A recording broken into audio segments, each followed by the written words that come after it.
Service. Hey everyone, welcome to Chef Sense. I'm your host, Chef Massey.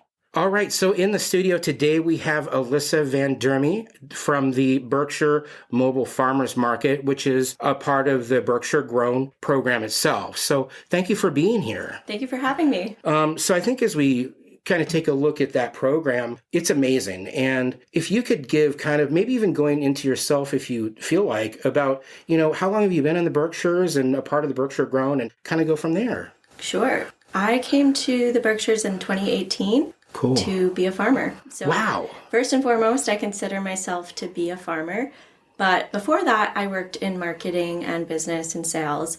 So I have these two unique skill sets. Wow. And as you know, farming around here is a seasonal job. And I was really looking to, have a steady income. Yeah. 12 months out of the year. And I knew Berkshire Grown. I knew they're a great organization and really aligned with my interests and passions. And this is a new project that came about. Margaret Moulton, the executive director of Berkshire Grown, reached out to me and said, I think this would be a great fit for you. And it just so happened I was looking for that type of opportunity. And I started last February. So I transitioned into nonprofit work. Yep. But I still work very closely with farmers, and I actually farm part-time in the summer. So I'm able to keep that going too. Wow. So you have your hands in a little bit of everything. Yeah. Definitely. That's so awesome. What do you grow and where do you do this at? I've done a little bit of everything. Okay. But my true thing that I really enjoy the most is diversified produce. So vegetables and berries and fruits. Got into some flowers and stuff as well. Oh, those are great. Yep. But I also help take care of cows. I've had beehives. Done a little raised chicken, so it's a little bit of everything. So wow, what a mix that is. Okay. Well, and then going into the Berkshire Grown and kind of how you stepped into that since February, how has that been for you? And I mean, this is a big project to take on, and you did it yourself?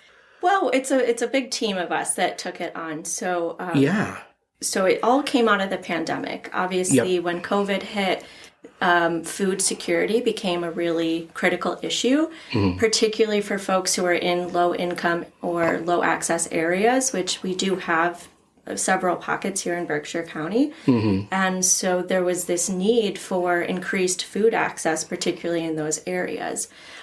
So these groups, Berkshire Grown, Berkshire Bounty, got together and applied for a USDA grant called the Regional Food Systems Partnership Grant.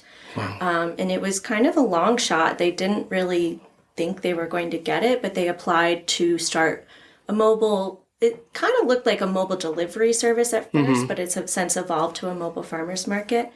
So they were awarded that grant it's a total of 6 organizations. So Berkshire Grown takes on the bulk of the grant administration through me, hiring me. That's how I got involved. They got the grant and they're like, oh my gosh, we need someone to manage this now. Yeah. So they hired me with funding through this grant. And then Berkshire Bounty is a key partner in holding the vehicle leases, figuring out the locations, those sorts of logistics, as well as our volunteer.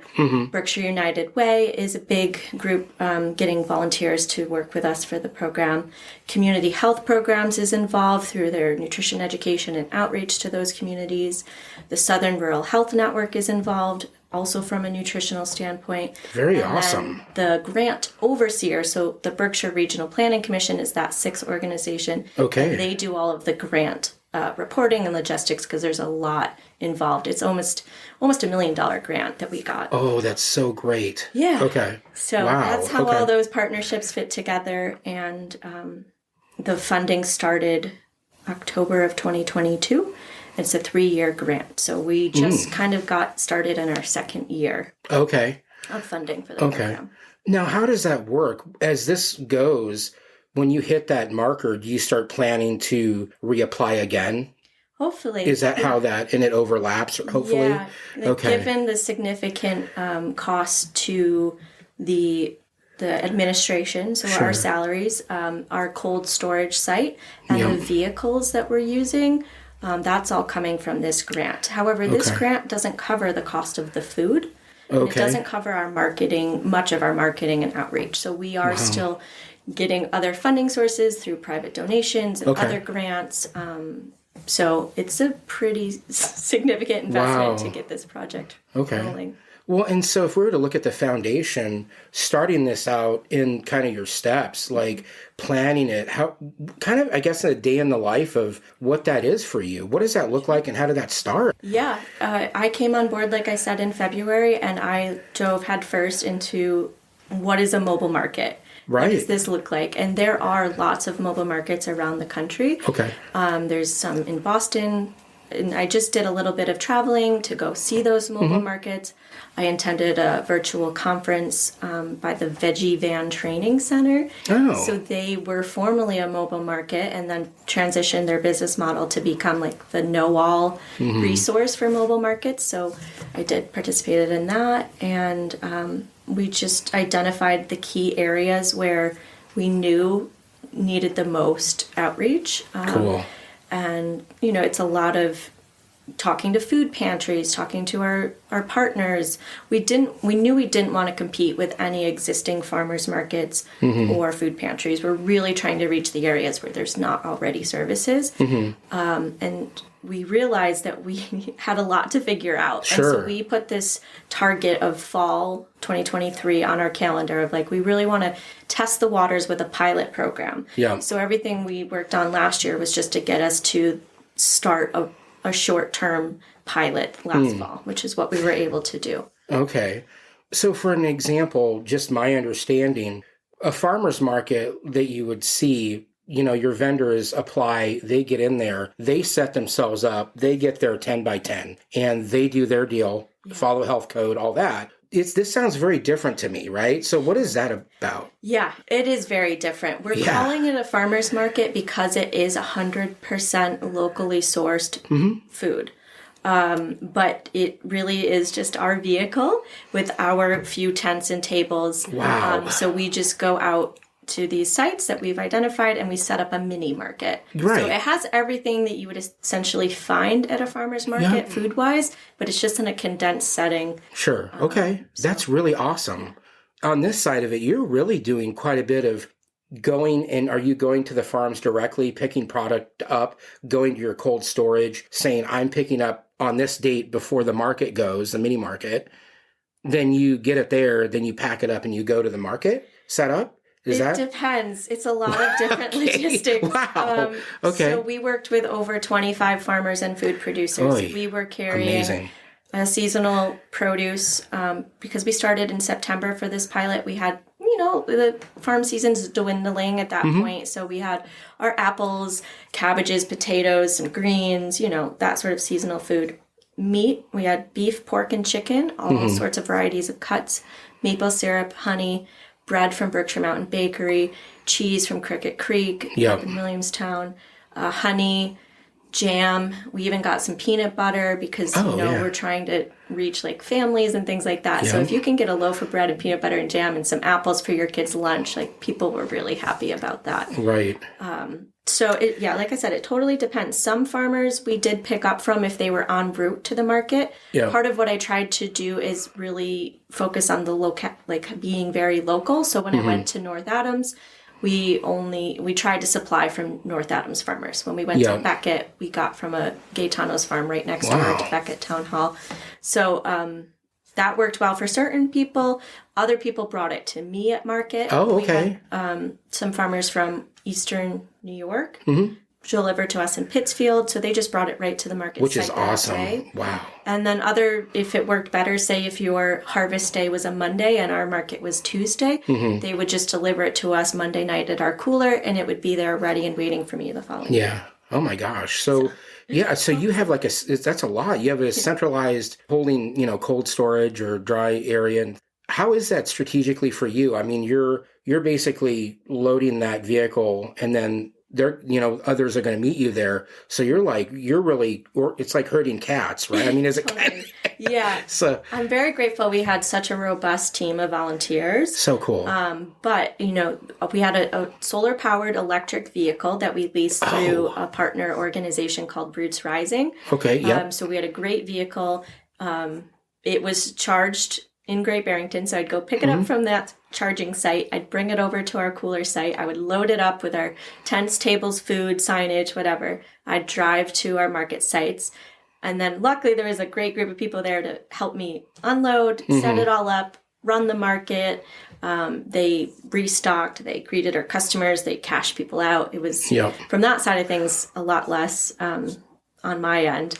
But then we'd load up any leftovers and bring it back to the cooler and do it all over again the following day. Okay. So it's definitely a significant labor. It was like an 8-hour day to do some of those markets. So wow. Yeah. Okay. So as you're kind of, building this, currently, what locations are you at now or this last season? So we identified 3 kind of spread out unique locations because we wanted to test the waters. So we were up north in North Adams at MCLA campus to reach the college students there.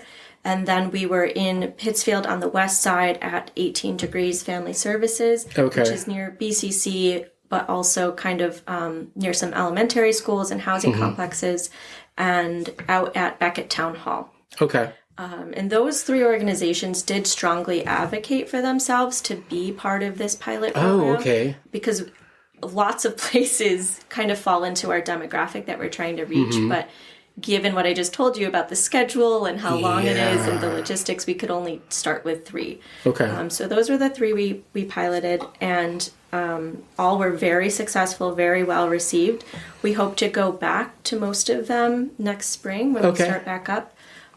So if you want to learn more about that, yes, we're continuing the program. It was successful. That's amazing. We're hoping to do a traditional farmers market season, which is generally around here June through October. Okay, yeah. So we're figuring all that out. But we have plans to expand to 6 locations. Oh, very cool. So because it's a June start, the MCLA campus probably isn't the best one because the students are all going home for for the summer. Right, sure. So we're identifying a new location in North Adams. We will still be in Beckett at the town hall, and we're hoping to go back to 18 Degrees in Pittsfield. And then we want to add another Pittsfield location, as well as possibly a stop out in Monterey. And that's great. Okay. I feel like there's one more. Adams. Okay. Adams as well. And so the other cool thing that's happened this last year is that Berkshire Bounty got grant funding for a cold storage site at the hospital in North Adams. So now we have North County storage for the farmers to bring produce and to back stock from. So that's a huge game changer in opening up, because when we had to drive from Great Barrington to North Adams and back on a market day, it turned into a very long day. So. Yeah, I can only imagine. My gosh. We're planning to kind of run a North County distribution and a South County or Mid-County distribution. Okay. So you're kind of throwing out some of the challenges you probably you deal with on a daily basis. How many days a week when you were in season were you going in these areas? We went 3 days, Tuesday, Wednesday, Thursday. Oh, okay.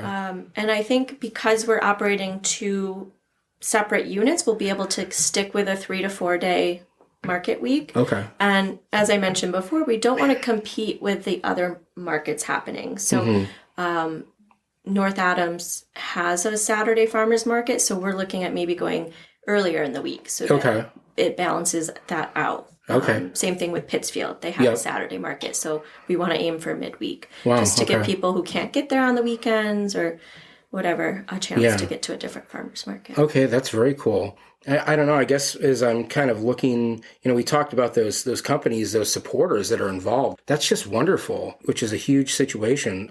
There's one really critical thing that we haven't talked about that makes us so unique. Yeah. We offer a fair share payment system. So thank you. Yeah. Yes, of course. So our payment is not like you would find at traditional farmers markets. Part of why we're doing this is to reach the folks who fall through the gaps, and whether they can't get to a farmer's market or they don't have the income, because the cost of local food can be significantly higher than the stuff you find at the big box stores, right? So our fair share payment system, this is part of why we tested the waters to see if it was going to be well received. But essentially we offer 3 pricing options, a sliding scale, if you will. Oh, okay. Very cool. So based on your unique situation, you get to choose what fits within your budget. Wow. So we don't ask any questions. We don't ask for your income or anything. You just decide, can I pay the full price, which is the price you would pay. That is so awesome. Yeah, at a grocery store or the farmer's market. We also offer it the price that we paid the farmer, and then we offer it at no cost. Well, and that's pretty special that you all take that way, because financially, when you're dealing with that, there's a lot of pride involved in a person. Yeah. And it's not just in that person, but it's their family members and those around them that, they're going and doing this and saying, hey, this is only what I can do. And you all accepting that is pretty special. Yeah. Yeah. That was the key mission. It's to make healthy local food accessible and convenient for everyone. Yep. And we really focus on trying to make it a stigma-free environment. Wow. So the way that the free food program worked, rather than just come up and say, I need free food, because obviously that can feel uncomfortable for people. Absolutely. We worked with our site hosts, which were MCLA, 18 Degrees, and then some folks in Beckett helped, whether it was the church or the town hall. But we developed a mobile market gift certificate. They were in $20 denominations, and you could use 1 or 2 or 3, however many you needed. And we worked with these groups to kind of distribute them discreetly, but you could also get them at the market. We had them available. And so we called, this is something we have to figure out for next year, but we called the categories radish for retail, watermelon for wholesale, and fava bean for free. It was like an alliteration. That's so great. Kind of went over some people's heads. It was a little confusing. But again, to make this a stigma-free shopping experience, we didn't want to call it like anything that would prioritize a category. So numbers, gold, silver, bronze, like that to me feels exclusive. Like the higher the retail is better. And so we just thought vegetables was like a neutral name. Yeah, exactly. So what a cool we had idea. A poster board right at the checkout and just said, please point to your payment category. And so they could discreetly point. That is so cool. That would determine how we rang them up. Yeah. And they either paid, or some folks were just, I only have $10. Let me just give you the $10. Sure. So whatever you can do was great for us. Sure. Wow. But it brings me back to the fact that this we need funding for this program to be able to continue to offer it, because the food is not part of our grant funding. So we're doing our annual campaigns right now to try and get some money into Berkshire Grown, Berkshire Bounty, so we can get this money ultimately back into the hands of the farmers. Well, and so how can people listening support you all? I mean, going to the website, because you have a website and everything. I mean, I saw it's pretty awesome. We do. So we have the Berkshire Grown organization is much larger than just the Mobile Farmers Market. You can contribute to Berkshire Grown's annual campaign or just make a donation on their website, and you can specify it to go to the Mobile Farmers Market, or you could, leave it uncategorized, I think they call it. Sure, they have that drop-down selection. Okay. Yeah, exactly. Okay. And I do believe there's also a link directly on the Berkshire Mobile Farmers Market.org website where you could contribute in that same way directly to us. But honestly, coming out to shop at the market, I know we're not starting back up till June, but if you shop at farmers markets in general, and that's in your, regular weekly routine, why not come on a Wednesday to us instead of a Saturday somewhere else, So, and pay what you can. Well, and I think that's the power of food too, and really what you're able to get from your region instead of going to, the big box stores and getting that produce that's, 2,500, 3,000, whatever miles away. That, the other side is, as a chef, when you get a local farm here, I know that these are amazing people with integrity. Yeah. And it's my job to take my talent after I grab hold of their talent and put it on the plate. And I think, with doing that with food, anything that we can do to support our communities to have better nourishment for themselves and be empowered to step out of that kind of model and keeping that money home is very important. Yeah. So that's a great point, is that this money is going back into the hands of your community. Right. and the food is much fresher and more nutritious. And that was a big feedback we got. We did distribute surveys at the end of the pilot to see how people felt. And they're like, this food is so fresh. It's unbelievable. You can tell, like, the farmer was harvesting it that morning. As I drove to Beckett, I would stop at Gaetano's farm, and she had just finished harvesting for it. Yeah. And then, she's getting all that money without having to do the labor of setting up her own market and standing there for 3 hours. Which is a great point, too. I didn't even think about that. You're kind of like helping them keep pushing. Right. But I think the magic of produce and product so fresh like that, it's like if we went out and we foraged for a mushroom. Yeah. Foraging for that maitake out there first is an amazing experience all on its own. But when you go into a store and you get that, that's been there for quite some time. People don't realize that produce is picked, held, packaged, then shipped out, long travel, sit, unload, redistribute, and it's on the shelf. So there's so much that goes along with that, the nutritional value of things, the longer it sets, the weaker it gets. So taking that opportunity to get that nourishment right away, I mean, there's nothing like you mentioned, growing that carrot in your home garden or getting it from Morningstar Farms or some of these other amazing farms that we have, Moon in the Pond or any of them, and peeling that carrot or just snapping that carrot in your mouth, the flavor profiles blow your mind, just like that maitake. So for you all to do that, it's just amazing. Yeah. And it's some people that maybe have never tasted a local carrot. Yeah, they don't know. And so the education is a huge part of what we're doing.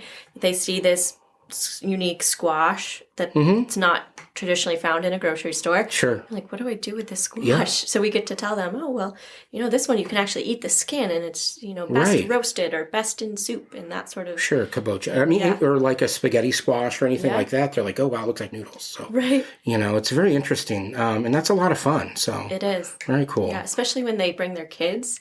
Oh my gosh. You get to see the kids picking out the food, and you just realize the impact of this on future generations. Sure.